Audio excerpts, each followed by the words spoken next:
திருப்பாடல்கள் 59. பாதுகாப்புக்காக மன்றாடல்.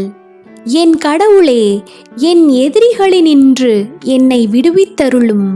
என்னை எதிர்த்து எழுவோரிடமிருந்து எனக்கு பாதுகாப்பளித்தருளும். தீமை செய்வோரிடமிருந்து எனக்கு விடுதலை அளித்தருளும். கொலை வெறியரிடமிருந்து என்னை காத்தருளும். ஏனெனில் அவர்கள் என்னை கொல்வதற்காக பதுங்கியுள்ளனர். கொடியவர் என்னை தாக்க திட்டமிட்டுள்ளனர். நானோ ஆண்டவரே, குற்றம் ஏதும் இழைக்கவில்லை, பாவம் ஏதும் செய்யவில்லை. என்னிடம் குற்றமில்லாதிருந்தும் அவர்கள் ஓடி வந்து என்னை தாக்க முனைகின்றனர். என்னை எதிர்கொள்ளுமாறு எழுந்தருளும். என்னை கண்ணோக்கும். படைகளின் கடவுளாகிய ஆண்டவரே, நீர் இஸ்ரேலின் கடவுள். பிற இனத்தார் அனைவரையும் தண்டிக்க எழுந்து வாரும். தீங்கிழைக்கும் அந்த துரோகிகளுள் எவருக்கும் இரக்கம் காட்டாதேயும். அவர்கள் மாலை வரை காத்திருந்து அதன்பின் நாய்களைப் போல குரைத்து கொண்டு நகரினுள் சுற்றித் திரிகின்றனர்.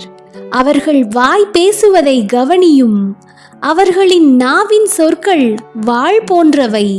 நாங்கள் பேசுவதை கேட்கிறவர் யார் என்கின்றார்கள்.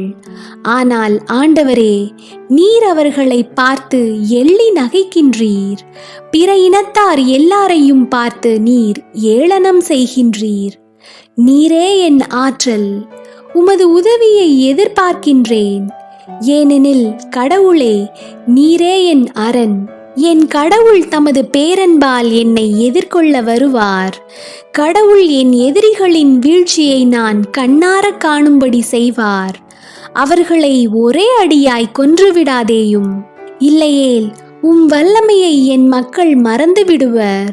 என் தலைவரே, எங்கள் கேடயமே, அவர்களை உமது வலிமையால் நிலைகுலையச் செய்யும்.